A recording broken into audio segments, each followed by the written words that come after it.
Hello বন্ধুরা, আমার নাম গজেন্দ্র বিশ্বাস। বয়স ২৪ বছর, উচ্চতা ৫ ফুট ৬ ইঞ্চি। প্রতিদিন ব্যায়াম করার কারণে পেটানো চেহারা। আমার মায়ের সাথে ঘটে যাওয়া সত্য ঘটনা অনেক সাহস নিয়ে তোমাদের সাথে শেয়ার করছি। এবার মূল কথায় ফিরে আসি। আমার মায়ের নাম অপরা রানী বিশ্বাস, বয়স ৪৮ বছর। মা খুব একটা লম্বা না, ৫ ফুট থেকে কিছু কম। মায়ের ওজন খুব বেশি না, ৫০ কেজি হবে। তবে হালকা চর্বি আছে, সাথে সিজারের কাটা দাগ, যেটা আমার বোনের জন্মের সময় হয়েছিল। আমার বোন মাত্র ২ বছর বেঁচে ছিল। বোন মারা যাওয়ার পর মা বাবা দুজনেই খুব ভেঙে পড়ে। আমি ৫ বছরের ছোট ছেলে ছিলাম, তাই বোন হারানোর কষ্টটা খুব একটা বুঝতে পারিনি। মা বোন জন্ম হওয়ার পরপর অপারেশন করিয়ে নেয়, যাতে আর বাচ্চা না হয়। বোন চলে যাওয়ার পরপর বাবা খুব দুঃখী হয়ে পড়ে আর খাবারের প্রচুর অনিয়ম করে। এতে বাবার কিডনি খারাপ হয়ে যায়, তার কিডনির অসুখে বাবা মারা যায়। আজ থেকে ১৪ বছর আগে আমি আর বিধবা মাকে সেই থেকে বাড়ির বাকি লোকেদের কাছে অনেক অপমান সহ্য করতে হয়। বাবার পোস্ট অফিসে চাকরি ছিল, ওখান থেকে যে টাকা পায় তাতে আমাদের চলে। মা খুব শিক্ষিত না হওয়াতে বাবার চাকরি করতে পারে না। আমি ছোট থেকেই পড়াশোনায় ভালো ছিলাম, তাই ২ বছর আগে চাকরি পেয়ে যাই। ভালো পোস্টে ৬ মাস ট্রেনিংয়ের পর কলকাতাতে পোস্টিং হয়, আমার মিউনিসিপ্যাল কর্পোরেশনের সহকারী অফিসার হিসেবে। কলেজ লাইফে প্রচুর মেয়েদের সাথে সম্পর্কে জড়ালেও সব কাজে খুব পারদর্শী হয়ে পড়ি। বাবা চলে যাওয়ার পর আমি ও মা একে অপরকে আঁকড়ে ধরে বেঁচে থাকি। বাড়ির বাকি লোকেদের অন্যায় ব্যবহারের পরও আমার বিধবা মা নিজের মনের জোরে আমাকে ভালোবাসা দিয়ে বড় করে তোলে। আমাদের ভাগে ২টি রুম, সাথে রান্নাঘর ও বাথরুম। ছোটবেলায় মায়ের সাথে ঘুমাতাম, কিন্তু মাধ্যমিক পরীক্ষার পর আলাদা ঘরে ঘুমাতে চাইলে মা মানা করে। তাই অন্য ঘরে পড়াশোনা করে রাতে মার সাথে ঘুমাতাম।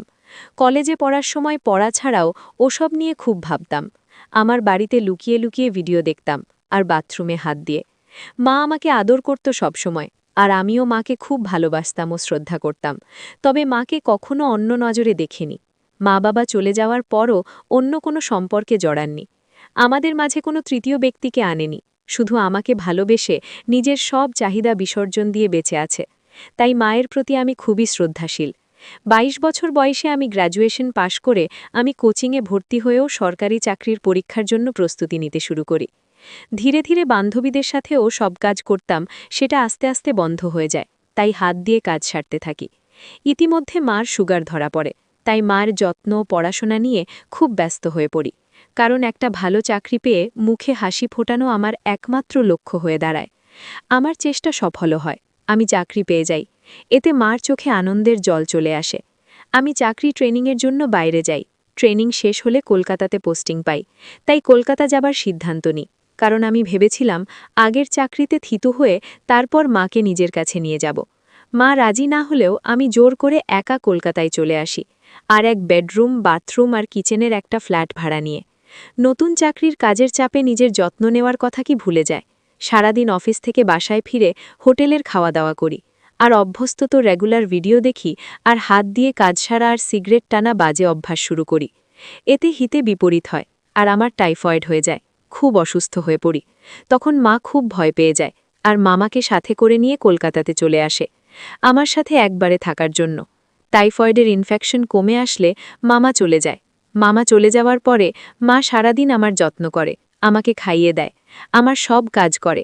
স্নান করিয়ে দিতে চাইলে আমি রাজি না হওয়াতে মা আমাকে বাথরুমে ধরে ধরে নিয়ে যায়, আর দরজার বাইরে দাঁড়িয়ে থাকে। এভাবে আস্তে আস্তে সুস্থ হতে থাকি। ডাক্তার আরও কিছুদিন বেড রেস্ট নিতে বলে। এদিকে মা থাকাতে অনেকদিন ভিডিও দেখতে পারছি না, তাই ছটফট করছি। এভাবে হঠাৎ করে একদিন ফোনে নেট ঘাঁটতে ঘাঁটতে একটা গল্পের সাইট খুলে গল্পের মেয়েটির জায়গায় পরিমণি মনে করি, আর ছেলেটির জায়গায় নিজেকে। এভাবে নিজেকে শান্ত করি। এভাবে আর ২ মাস কেটে যায়।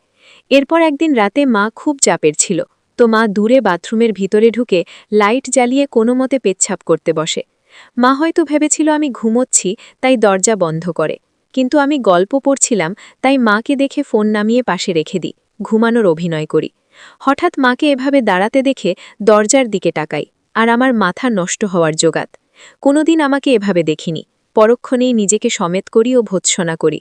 মাকে আমি কিচ্ছু বুঝতে দিই না, কিন্তু রাতে মা যখন আমাকে ধরে ঘুমায় তখন কেন জানি আমার কেমন জানি হয়। নিজের মধ্যে এই পরিবর্তন আমাকে অবাক করে দেয়। এর মধ্যে একদিন রাতে গল্প করছিলাম, হঠাৎ একটা মা ছেলের গল্প পাই। তারপরে মাথা আমার কাজ করা বন্ধ করে দেয়। একটু আলাদা রকম ফিলিং হয়, নিজের উপর রাগ হয়, কিন্তু আলাদা রকম উত্তেজনা হয়। একটার পর একটা গল্প করতে শুরু করি, ধীরে ধীরে আসক্ত হয়ে পড়ি। এমন পাগল হয়ে যায় যে গল্পের মায়ের জায়গায় আমার বিধবা মা ও নিজেকে কল্পনা করি। বাবা, তুই এখন ঘুম আসেনি? কত রাত হলো? এমন করলে তো আবার শরীর খারাপ করবে। তাড়াতাড়ি ঘুমা আর ফোন ঘাটা বন্ধ কর। আমি একটু ঘাবড়ে যাই, কারণ মা আমার বুকে হাত রেখেছি। ভাগ্য ভালো, একটু নিচে রাখেনি, তাহলে খুব বাজে ঘটনা ঘটে যেত। বাবা মারা গেছে প্রায় 18 বছর। মারও জানা আছে নিশ্চয়ই বাড়িতে আমার বিদ্যা অভুক্ত না থাকে। বাইরে কেন যাব? আমাদের মধ্যেও কিছু হলে সেটা একেবারে সুরক্ষিত হবে, কেউ জানবে না, আর বাচ্চা হওয়ার ভয় নেই। কিন্তু বড় প্রশ্ন হলো, আমি মাকে রাজি কি করে করব? ট্যাবলেট বা ঘুমের বড়ি দিয়ে কাজ করা আমার পছন্দ না। যা হবে অর্গ্যানিক্যালি, মায়ের ইচ্ছেতেই। কিন্তু সেটা কিভাবে হবে বুঝে পাই না। প্রচুর রিসার্চ করি, কিন্তু কোনো লাভ হয় না। আমি বিপাকে পড়ে যাই, কিভাবে কি করব? চোখের নিচে কালো দাগ পড়ে যায়, শুধু জিজ্ঞেস করে, বাবা তোর কি হয়েছে? কিন্তু আমি কিছু বলতে পারি না। আমার জন্মদিনের দিন নিজের মতো করে আয়োজন করে আমরা আনন্দ করি। এরপর মা আমাকে বলে, জন্মদিনে কি উপহার নিবি বাবা? আমি তখন বলি, মা তুমি সুখী থাকবে, খুশি থাকবে, তোমাকে ভালো যেন রাখতে পারি সেই আশীর্বাদ দাও। মা বলে, তুই আমার খুব ভালো ছেলে, আমার স্বপ্নগুলো পূরণ করছিস, আমি খুব খুশি। এই কথা বলে মা কপালে আর গালে একটা হামি দেয়, আমিও একটা হামি দিই। এরপর মা বলে, বাবা একটা সত্যি কথা বলতো, রাতে কি ঘুম আসে না? তোর চেহারাটা তো কেমন হয়ে যাচ্ছে, আমার থেকে কি করছিস? আমি বললাম, কিছু কথা আছে, সেটা এটা তোমাকে বলা যাবে না। এই ঘটনার দুদিন পর রবিবার দুপুরে মা স্নান করতে বেরোয়। আমি শুয়ে শুয়ে টিভি দেখছিলাম। হঠাৎ দেখি মাথা হালকা পিছলে যায়, আর মা আলনা ধরে নিজেকে সামলানোর চেষ্টা করে। এই ধস্তাধস্তিতে মা একসেট হয়ে যায়, আর এই অবস্থায় আমি দেখে ফেলি। মা খুব লজ্জা পেয়ে যায়, আর যখন দেখি আমি তাকে দেখছি, তখন মা আমাকে বলল, বাবা তার দিকে তাকাও, আমার লজ্জা লাগছে। সাথে সাথে সাড়া দিয়ে ঢেকে নীল একটা নাইটি নিয়ে দৌড়ে বাথরুমে চলে গেল মা। অনেকক্ষণ হলো বাথরুম থেকে বেরোচ্ছে না দেখে আমি মাকে দেখতে থাকলাম, কিন্তু মা দরজা খুলছে না। অনেক জোড়াজোড়ির পর মা দরজা খুলল, কিন্তু মায়ের মুখ গম্ভীর। আমি মাকে বললাম, কি হলো তোমার মা? উত্তরে মা বলল, বাবা খুব বাজে ব্যাপার ঘটে গেল, এখন আমি তোর সামনে স্বাভাবিকভাবে থাকব? মা আমার হাত ধরে বলল, বাবা তুই আমার সব দেখে ফেলেছিস। উত্তরে আমি একটু ইতস্তত হয়ে বলি, হ্যাঁ মা, সব কিছু দেখে ফেলেছি। মাথায় হাত দিল আর বলল, খুব খারাপ হলো জিনিসটা। আমি বলি, না, এটা অতটাও বড় ব্যাপার না। তখন মা বলে, কি বলছিস? আমার সব দেখে ফেললি আর বলছিস কোনো ব্যাপার না? উত্তরে বললাম, মা, অত ভাবছ কেন তুমি? বাইরের কোনো তৃতীয় ব্যক্তি তোমাকে দেখিনি, আমি তো তোমারই অংশ।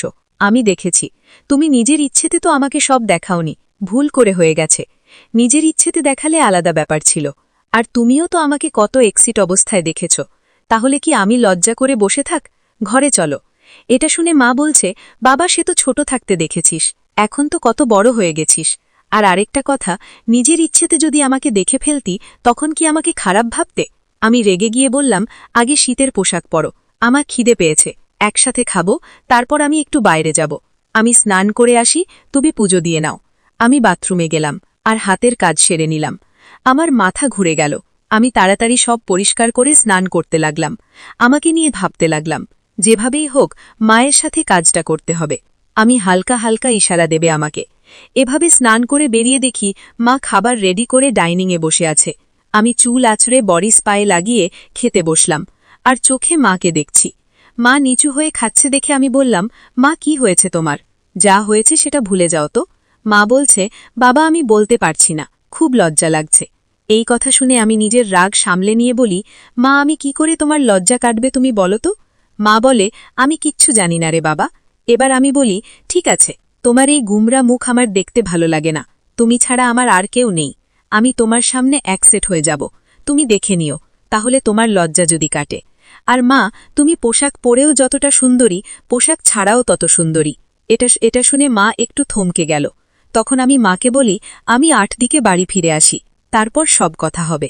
আমি বেরিয়ে আমার এক বন্ধুর সাথে আড্ডা দিতে যাই, কিন্তু মন লাগছে না, তাই 6টার দিকেই বাড়ি ফিরে আসি। মা আমাকে আসতে দেখে বলে, এত তাড়াতাড়ি চলে এলে যে? আমি বলি, তুমি এমন গুমরা হয়ে বসে থাকবে আর আমি বাইরে আড্ডা দিই, সেটা হয় না। আর আকাশটাও খারাপ করেছে, ঠান্ডাও লাগছে ভালো, তাই চলে এলাম। আমরা একসাথে চা খাই। তারপর মাকে বলি, এবার তুমি আমাকে খুলে বলো কি হয়েছে তোমার। তো মা বলল, তুই আমার সব দেখলি, তোর বাবা ছাড়া আর কেউ আমাকে দেখেনি, আজ তুই দেখলি। কেমন লাগছে? তোর সামনে আসতে লজ্জা লাগছে খুব। ভালো ছিলাম, যে কোনো অভাব ছিল না, কিন্তু কি জানি কি হচ্ছে। তখন আমি রেগে গিয়ে বলি, তোমাকে পুরোপুরি এক সেট প্রথম দেখেছি হয়তো, কিন্তু তোমার প্রায় প্রতিটি অঙ্গ আমি দেখেছি। যখন তুমি রাতে বাথরুম যেতে দরজা বন্ধ না করে। না, এটা শুনে একটু থমকে যায়। এরপর আবার আমি বলি, এই মাঝ বয়সেও এত মেনটেন করে রেখেছে, পেটের ছেলে দেখেছে, তাতেও লজ্জা। জিজ্ঞেস করতে না আমি কেন ঘুমাই না, সেটার উত্তর হলো, রাতে ঘুম আসে না। 25 বছর বয়সে যে জ্বালা হয়, সব ছেলে ঠিক তেমনি জ্বালা আমার, কাউকে বলতে পারি না। তাই ভালোবাসার অভাবে আমার এই অবস্থা। মা তখন বলে, নিজেকে সংযত করার অন্য একটি উপায় আছে, সেটা করে একটু আরাম পাবে।